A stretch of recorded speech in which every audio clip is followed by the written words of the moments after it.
welcome to Taking Control, the ADHD podcast on rashpixel.fm. I'm Pete Wright, and I'm here with digital Nikki Kinzer. Kinzer.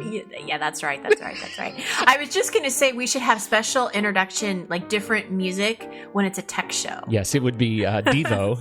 It would absolutely be from Devo's Deep Cuts. I just dated us madly. Oh boy! How many of our college student clients and listeners have no idea what I'm talking about? No idea. Devo, Depeche Mode. Oh, one of my favorites. People are people, Nikki. They really are. They surely are. We're still talking about self-care today, but this week we're talking about the digital tools that you can use to create and track new habits. Are you excited about this? I'm going to sit back and relax and listen to you go. No, this is all No, you. I am excited, but I got to be honest. I was looking at the show notes and I'm like, oh my. There are a lot of things out there, people. There are a lot of things out there. But hopefully, and it's like with all things, right? When we do these digital episodes, there is absolutely no way that we can cover everything, every app, every option, every platform. There are just too many. And so my hope is that this conversation serves as a launch pad for you, dear listener, to do your own research and meet your unique needs, because your hardware is likely unique, your software is unique, your personality is unique, and you are unique. You are unique. You're a unique and special flower, butterfly. That's right. Whatever your choice of uniqueness is. And so really, this is not be all end all. I know there are a ton of options out there. What I've done, like all of these things, I've tried to find the ones that are popular, some that are kind of unsung heroes, and geez, I feel pretty good about this stuff. So awesome. Here we go. I'm excited. Yeah. Yes. Before we dig in, head over to takecontroladhd.com, get to know us a little bit better, listen to the show right there on the website, or subscribe to our mailing list. And you can get an update every time one of these shows goes live via email. It's a really handy way to just click right through and listen. Of course, you can always subscribe on your iTunes app, your Pocket Casts, Overcast, any of your very favorite podcast listening applications. Connect with us on Twitter or Facebook at Take Control ADHD, and call us. You can always call us 503-664-4ADD. We'd love and I'm just going to add one more thing. Do it. If you like the show, please go into iTunes and rate us. Oh, yes, those ratings.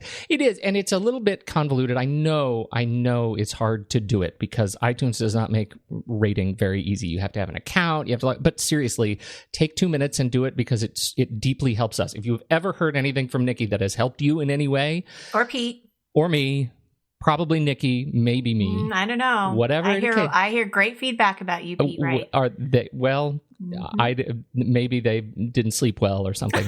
I can't judge that. But in any case, if you've ever had anything helpful come out of this show, it is enormously helpful to have lots and lots of people rate this show and tell others that it's useful. That helps others discover it. So please, we appreciate that. Okay, here we go. So digital self-care. When you think of digital self-care, Nikki, my dear friend and colleague, yes, what do you think of? Fitbit. That's it? I think of the Fitbit. That's your big thing? Yes, and I think of remember when we talked about this a long time ago, and we both used the same app, and now of course I don't remember what it was, but it was for health. It was tracking for food and stuff. Yeah. Man. Spoiler, Lose It. I can't remember. It was called Lose It. Is that what it was called? Yeah, that wasn't it was called that wasn't a joke. It was called Lose It. I thought you were telling me to lose the spoiler. No. And we're going to talk about it momentarily. Yeah. Yes. Yeah. No. And I think of that because I remember us talking about it, and we're like, oh, we both use the same app. Obviously, I have not used that app in a long time because I didn't remember the name of it. Fell off the old home screen, did it? Yes. But I definitely think of Fitbit. Well, the trick with these, with digital and self-care, and this is, I think it's so easy to get lost in this process, right? But at the very base level of what we're trying to do is we're trying to, build new habits, right? We're trying to use the technology we have to help us build new habits around self-care, build new routines. We're trying to track our activity in a way that is unique to these devices, that gives us incentive to continue to build those habits, right? That tracking activity and those sort of rewards that come from that tracking, that is incentive to continue to develop these habits and cement these routines. And then to really log and internalize our results. And this gets into how we can use technology to help develop our mindfulness around this thing. So those are the big three areas: to build new habits and routines, to track our activity, and to internalize those results so that we can change our behavior. And so I want to start with just talking about the tracking activity part, because that's the one that everybody thinks of the most, right? We are in the universe of wearables right now. Everybody is making a wearable, and I don't mean like shoes and belts. I mean the digital tools that you right. wear on your person, right? Do you have a Fitbit right now, Nikki? Are you one of the Fitbitters? I did. I may have just made that up. I did have one, and then it got lost. Yeah. Or was it a bracelet? I think it got lost with the Lose It app. My first wearable was a Fitbit, but it was before they were bracelets. And so it was the kind that it was a little pill, and it had a little digital screen, a little tiny thing, and it sat in a little rubber kind of gasket that you could clip on your belt.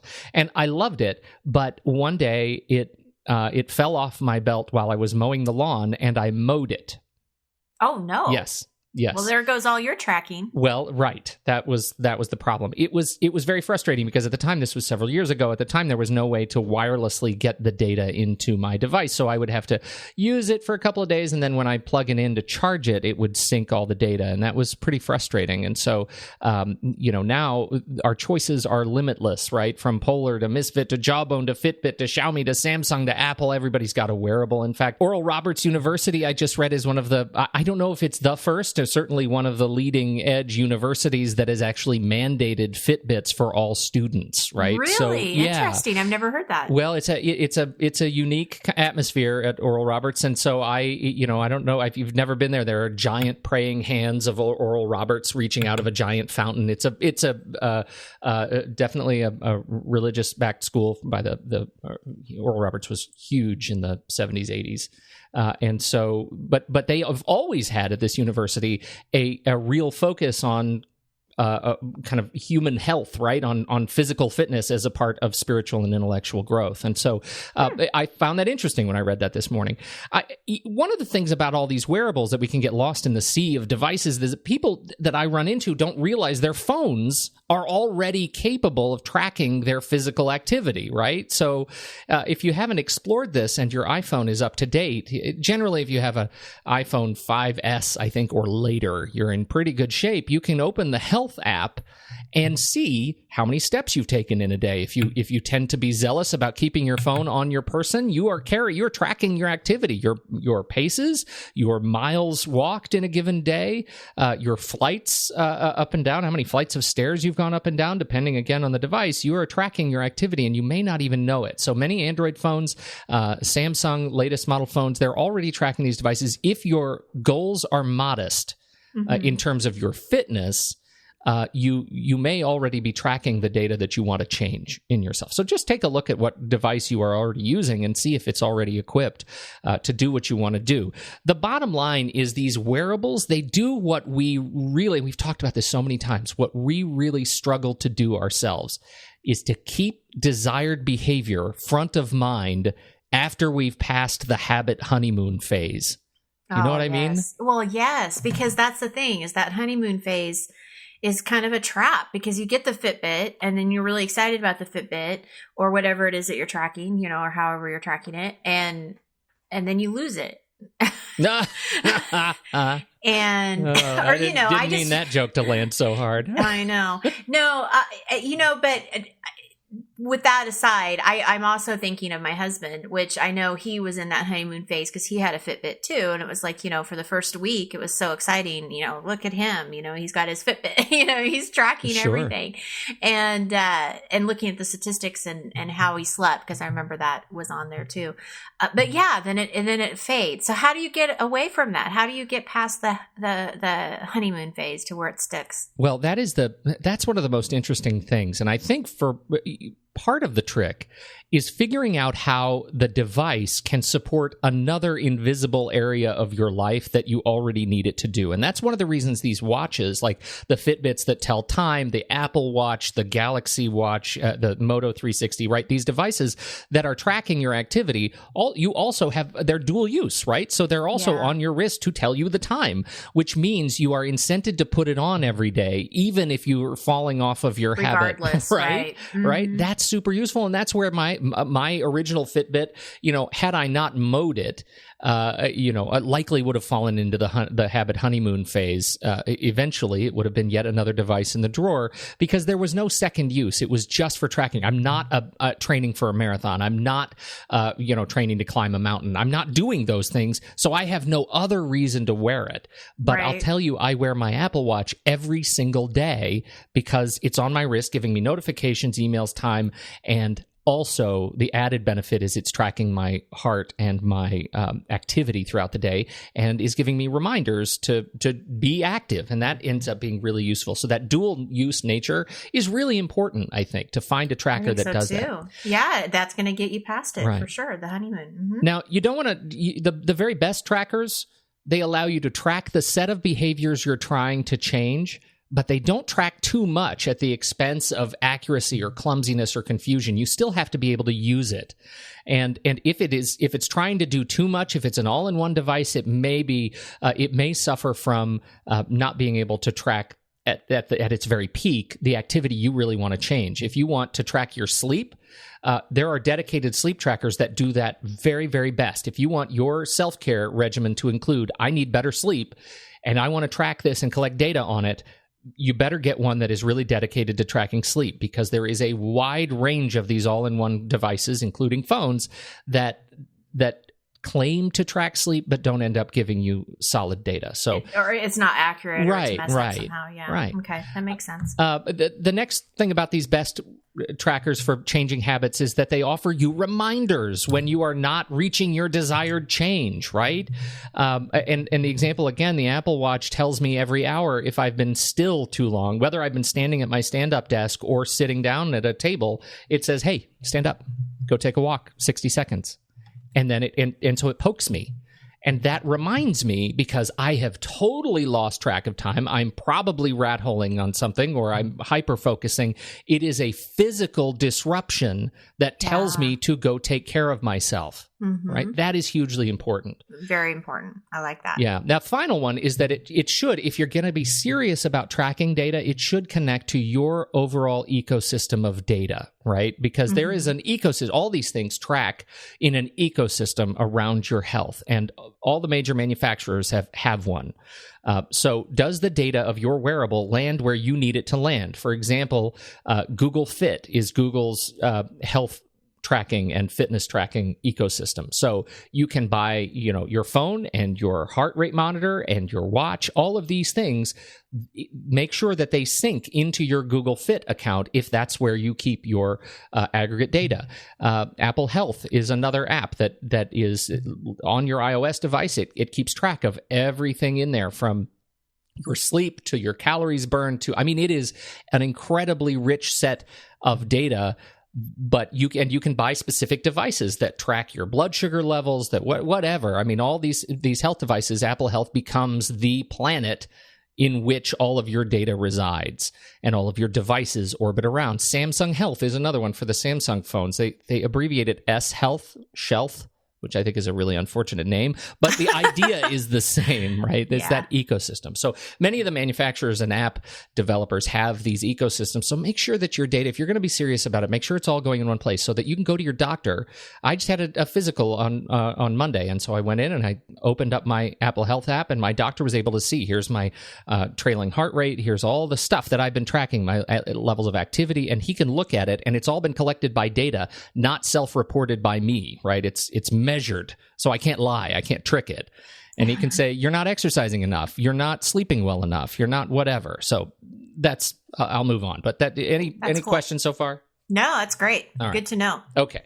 So now we get into this sort of logging and internalizing results. So let's talk about some specific apps around these big areas, right? First, we've got general habits, and there are some really great apps that help you build specific habits around self-care. And they're in this sort of general category because they aren't necessarily around, fitness or sleep or food, whatever.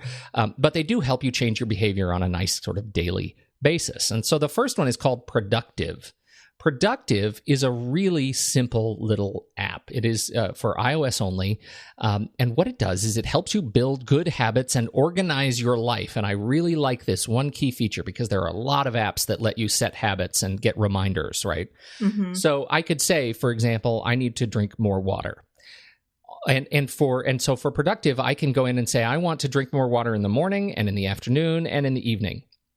And it'll give me a reminder at these various times of day to go drink more water. And all I do is swipe when I've had a glass of water. But what's really cool, it is really cool. It comes with a giant library of potential habits. So as I was browsing this thing, I was thinking, oh, look at that. I have really wanted to develop that habit. I wasn't even thinking about it when I downloaded the app. But, for example, I need to take my medication in the morning and in the evening. And that's something, that's a good way to remind people of that. When you open Productive, it shows you, here are your morning habits, here are your afternoon habits, here are your evening habits.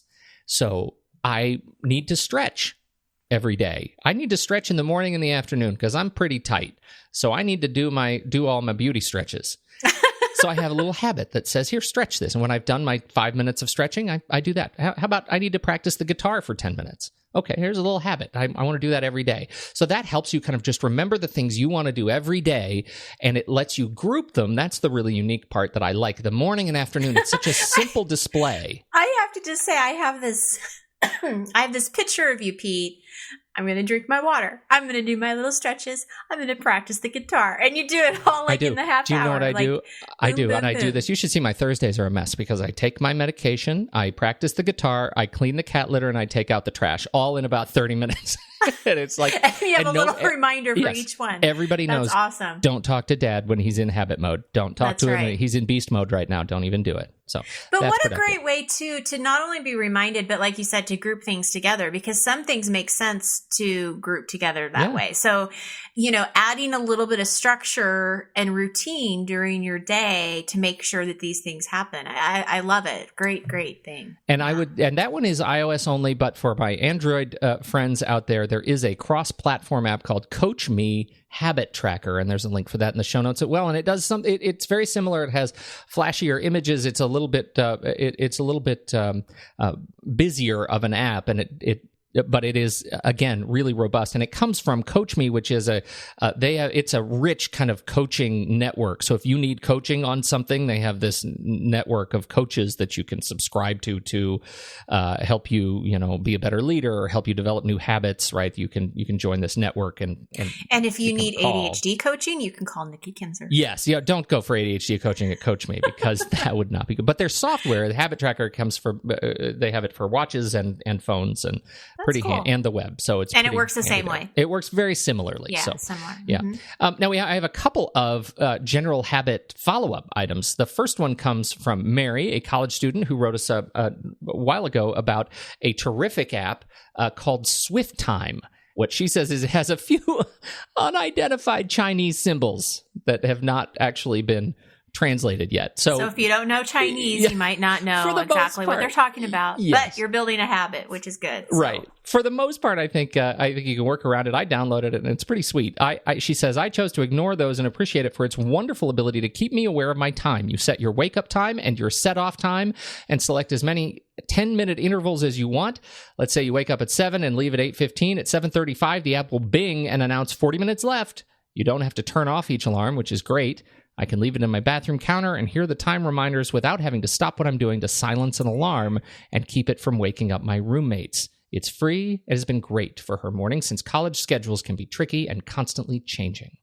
Absolutely. I like that a lot because, that is something that's a strategy that I talk to with my clients all the time about, especially bedtime routines. Remember, we talked about that just a couple of weeks ago, working backwards. If you want to be in bed by 10 o'clock, what does that mean? You start your routine at 9. So setting these reminders, this would be a great way to do that with Swift time is to, 9 o'clock. Okay. Time to get ready for bed. 9:15, 9:30, 9:45, as many reminders as you need to start winding down.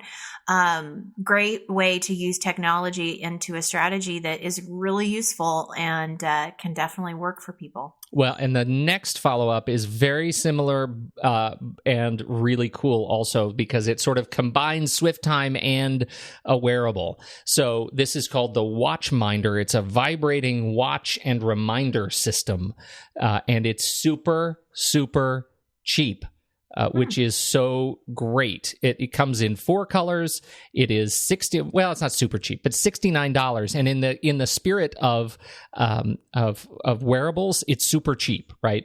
Right, so yeah. It's kind of a sporty looking watch, and what it does is you set it up on your app, and you can set up to 65 pre-programmed messages and 30 daily recurring alarms that actually give you a vibrating alert on your wrist, so that you can set these same kind of alarms, but they're right there with you to say, hey, pay attention. Hey, what are you doing right now? Hey, brush your teeth. Hey, and it just keeps going throughout the day. And so that came from a listener too, that right? Also, that came from Katie. So Katie picked this up, and she says, I got a new gadget, Watchminder. I got 2, one for my 6, almost 7-year-old ADHD, ODD first grader, and one is for myself. I hope you all review this one in your reviews soon. And well, I am a huge gadget person, and I think this is a really cool one for if you just want to address this particular issue of being poked and reminded throughout the day to build this new habit. This is a great way to do it. Well, and I have to say, I think it's cool that she's having her child use it too. Great idea. They probably love having a vibrating watch. What child would not like that? That would be fun. Exactly. I think it's just perfect. That's exciting. So one of the things about self-care we've talked about is sleep and the importance of having good sleep. Oh, yes. Right. Well, there are a wide range of tools for tracking your sleep. I'm only going to talk about one, and it's kind of the big bear of this market, and it's from the company called Withings. I call it Withings. It might be Withings. I'm not sure. But it's the Withings Aura. And the Aura is a connected alarm clock and optional sleep tracker. So what it does as an alarm clock is it is tracking constantly your sound, your temperature, and the light in your room. And it's telling you if your sleep environment is sound, right? And then when it's time to wake up, it wakes you with a light program so that it can help you adjust to daylight, especially in our, sort of Northwest. Oh my goodness, it's dark. Still dark outside. It's dark in the morning, really, really late. It's dark all the time. It's dark all the time. It's really dark in my mind all the time. So that's one of those interesting things that I really like about it. But you can also connect to it.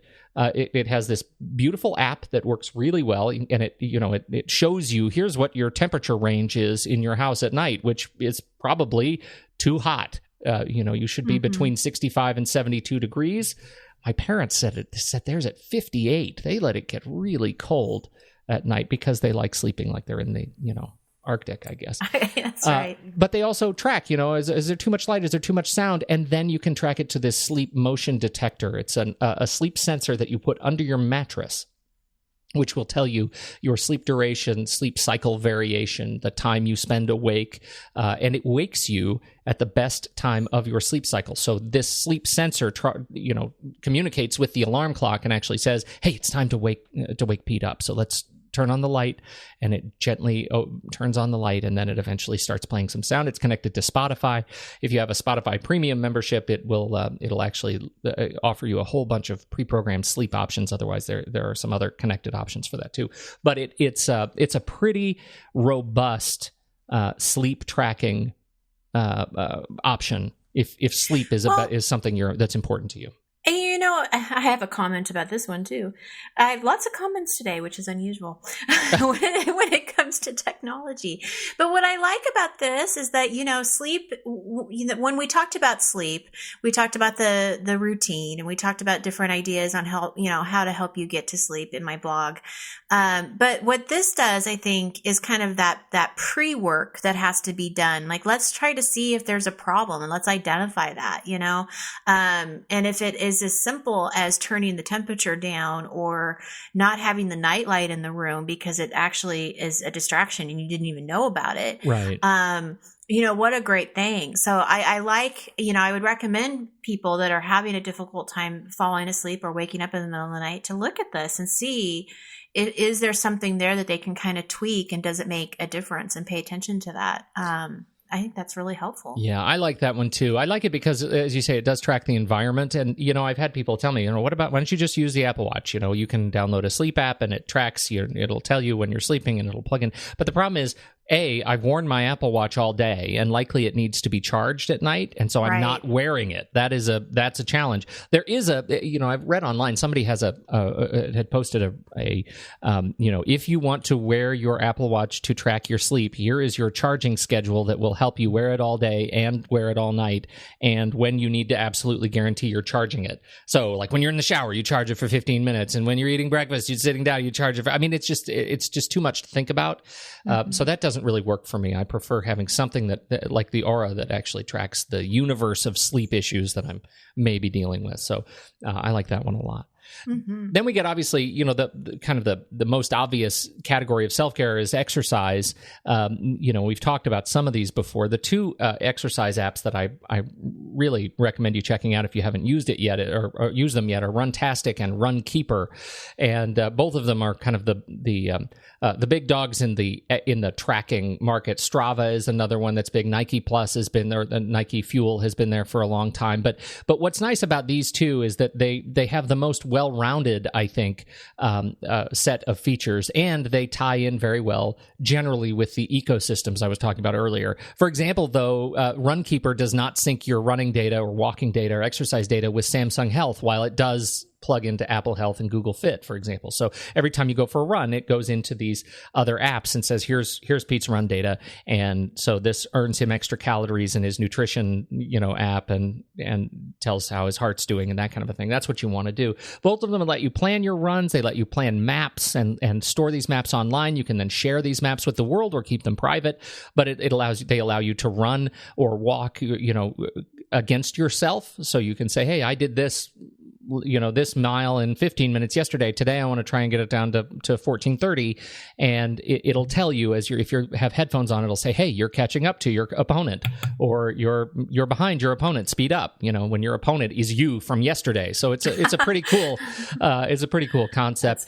I really like the way it tracks the data there. The only other walking running program that I do want to mention is Zombies Run, which I may have talked about years ago. It's been out for a long time. It is, if you want to gamify your exercise, Zombies Run is really, really fun. You put on your headset and you listen to an audio program, and it's telling you, so you just leave your house and you're listening to music or your favorite podcast, and then you hear this, and it turns out as you turned a corner, you ran into a horde of zombies. Wow. And it so says, you better run fast. Yes. And so you have to speed up, and does sort of, if you pay for the upgrade, it does intervals. So you don't even know you're running intervals. You just know that more zombies are here, and you have to turn or run or get to this next location and pick up supplies to build your base and then get back home. And it's a way to add a level of fantasy to your runs that make it a little bit more entertaining if you're struggling for that. So I like that. Absolutely. If you're a fan of The Walking Dead, join a million other people. I wrote a blog post when we did the exercise series. I wrote a blog post about fun, kind of more unusual exercises that people maybe haven't thought about. I'm going to actually put this in it. I'm going to update that blog post and put that in there, because I think that's kind of fun. I mean, I think that would make somebody's run a little more interesting. It is super fun. That. Yeah, it's really fun. So I have it, and I don't use it regularly, but some days, it's really hard to get out and run. It'd be hard not to laugh, especially like when you first are excuse me, when you're first using it. It'd be hard not to be laughing while you're running. You know? Yes, and to that point, when you're running at a crowded time of day on a particular path, and you're running really fast, and you realize like people are looking at you, and you have a look of just abject terror on your face. It's kind of haunting. Yeah, it's pretty funny. So anyway, it's worth checking out. Okay, the last, I know we're going a little bit long, but I have two more categories I want to just talk about. The first one is finding the right tracking solution for your food, because you want to make sure that you're eating well, and knowing what you eat and what everything that you put in your mouth represents to your system, to your body, is really important for self-care. You may not realize just how much sugar is produced by eating an English muffin. You know what I mean? Like, so it's true. just, and having that impact compared with what your recommended caloric intake is and nutritional intake is really important. So there are a couple of apps that make it super easy. The one we use, and the one that Nikki should be using but isn't, is Lose It, as we've talked about. And I'm never going to forget about it now. It is. I adore Lose It. I've been using it for a long, long time. It is really super easy to use. That's for sure. It is. It is really easy. It is. It's super easy to track your food. It has a barcode scanner, so you can just scan the barcode. It has a big library of foods from restaurants, of menu items from restaurants that you might partake in regularly, and you can add your own recipes. So you can say, we make this thing called Yums. If you haven't been to Cafe Yum, and you're in Oregon at all, you should check out Cafe Yum. There are a couple really of them. Good.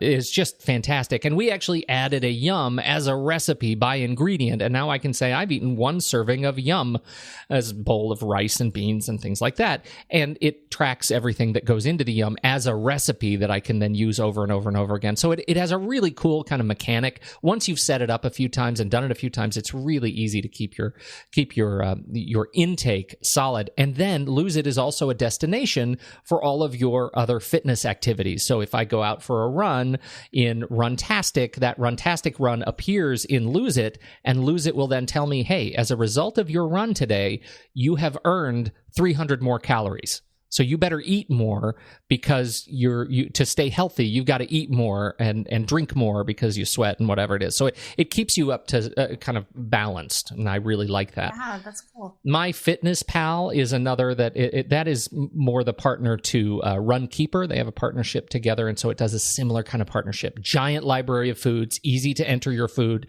and in partnership with Runkeeper, it tells you, here is what you've earned today as a result of your work. So, and I like that. I like earning things. Yes.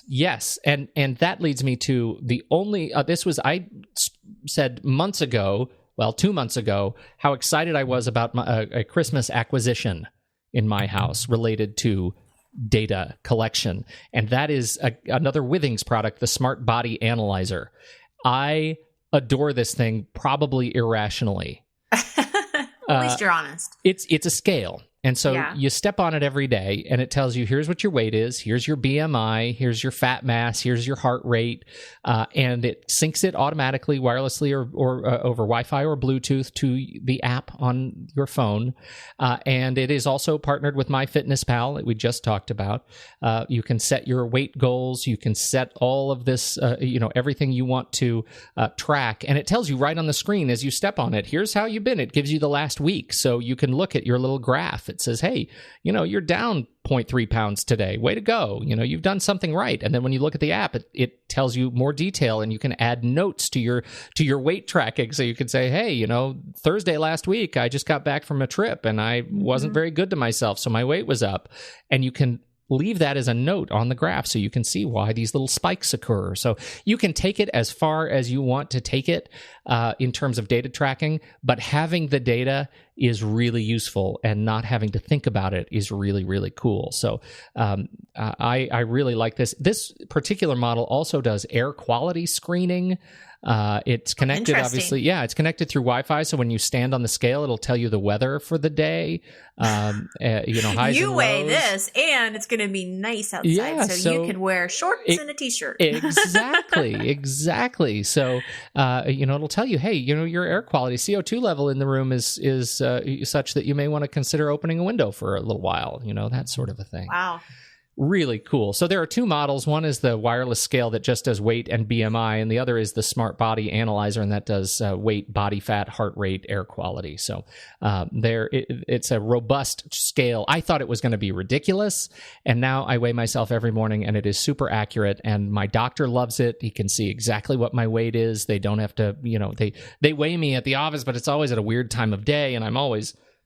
I weigh more. It's never accurate. It's never accurate. It's never accurate. And so this is something that my doctor has really said, this is really useful. It's useful to have this kind of data and be able to just look at it. So that is the Smart Body Analyzer. I love the scale. Finally, and then I'm going to shut up. 3 quick recommendations for mindfulness, because once you have done all this connecting and tracking and stuff, you got to integrate it. So I have three things. One of them is the mindfulness bell. This was my wife's recommendation. It is a ridiculously simple website. It is as low-tech of a high-tech solution as I could find. It comes from the Washington Mindfulness community. And all it does is tell you, is help you say when you want a bell to ring on your computer, right? I would like a bell to ring every 15 minutes. I would like a bell to ring every 30 minutes. I would like a bell to ring randomly between 15 and 60 minutes. I would like a bell reminder at a specific time. And the whole purpose is, while you are sitting there working on something, that it bings you to kick you back in from those moments when you find you're stuck in a stare out the window, or you're picking at your fingernails, or you're drinking way too much coffee, or whatever. It just reminds you to stay present in the exact moment that you are living right now. And I think that's a really cool idea and very, very simple. Yeah. And, I think that what comes to my mind is having it be a reminder for you, not necessarily all the time, every day, because there's a lot of different ways you can do that. And this is obviously one of them. But I think this would be really helpful for me when you're done with work. Yeah. And you're at home and you're having dinner. I know this sounds kind of weird, but I like this. Yeah, having that bell go off just in the background to remind you to stay mindful and present with your family, or you're at a game watching your child, play basketball. It's like people might think you're kind of weird because they're hearing bells. Yeah, right. but I mean, I just I take that as being outside of work, just to remember, hey, leave work alone and focus on what's in front of you or what's important, right now. I like that. Yeah, I like that one too. Simple. Very simple. So that is that's the mindfulness, the link in the show notes, the mindfulness bell. And I'll make this the last one. Day one is, as you know, we've talked about this a number of times. Day one, 2. Has launched. Day 1, 2 has launched for the Mac Day and 1, 2, iOS. That just sounds funny. It is. I love it. And again, this is Mac centric, but again, use this as an opportunity to research what if you find this is useful, then think about it in terms of a practice, because I have a challenge for you. I use Day 1 every day, and I use it because it allows me to set daily reminders to write about what I'm doing right now. It says, hey, just wake up. Here's an alert. Write down a sentence or two about what you're experiencing right now, right? Mm-hmm. And I do that, and I use it to catalog the work that I've done that day. What did I accomplish? What am I most proud of about my day? I always sort of ask myself that question. And what are my kids most proud of? That's become our dinner conversation. What's the one thing you're most proud of accomplishing today, or the thing nice. You're most proud of sharing with somebody else today, or something. And so my challenge is this. Both my wife and I are in the middle of this. Delete Facebook or Twitter or Pinterest, whatever your social network of choice is. Delete it from your phone. And every time you would otherwise be tempted to check in on Facebook, open Day 1 and write a sentence or two about the experience you're having right now. It is absolutely private. It is saved for you as long as you keep your phone up to date and migrated. Take a couple of pictures of what you're looking at right now, and at the end of the month, share it with your spouse or partner or friends, and see what you get out of that experience. So are you saying don't ever get on Facebook? No, what I am saying is generally, you're probably not missing as much as you like to think you're missing. by jumping onto Facebook, and probably if you're standing in line at a store or at the DMV or something like that, and generally you're just spending away time, your brain will be better impacted. You will build some new pathways if you create something new for yourself and find a way to integrate what has happened to you or what is happening to you right then in writing than you would be by just spinning up the Facebook timeline. Got it. That makes a lot of sense. Interesting. I'm going to try that. It ends up being really cool, especially if you have an accountability partner for you. And so my wife and I did it. We just said, we're going to commit to writing something in day one every day leading up to Christmas, and sitting down together and reviewing those things that we felt like were worth sharing with each other ended up being really special. And you don't really have an idea of just how special it is once you publish it to Facebook, it's just gone. It's just out there and it zips off of the timeline. It is so fleeting that the utility of it is just there is such little utility of that one piece. Mm-hmm. But I think there's a lot to love about Facebook. I really do. Right. In terms You're of not what saying it does. never look at I'm it, not but saying you never don't need to be looking at it all the time throughout the day because you're waiting in line for something. And you may find that you are in a great space, after a couple of weeks to put Facebook back on your phone and be able to balance the two. I encourage you to experience what it's like without it and find this as a replacement, this act of actively writing just a couple of sentences about your experience every day will increase mindfulness and increase your ability to integrate what you are learning about yourself every day as you try to build new habits. I love it. That's my good stuff. Good. All right. Well, it was way too long, so I apologize for that. But I have so much fun doing these things. Sometimes I just can't shut up. Well, and it's been a long time since we've done a tech episode. I think since last year. So, I know, so maybe you were due. Okay. You were due this show. I will take it. That's awesome. Well, this is great. Thank you, Pete. What I'm going to do is I'm going to write a blog post this week, and I'm going to highlight some of my favorites that you mentioned here. So I know you're going to have the show notes available for everybody that's listening too. But there's a few in here that really caught my eye, and I want to pay a little more attention to. So I'm going to write those in the blog as well, just to let people know. So check that out as well. Awesome.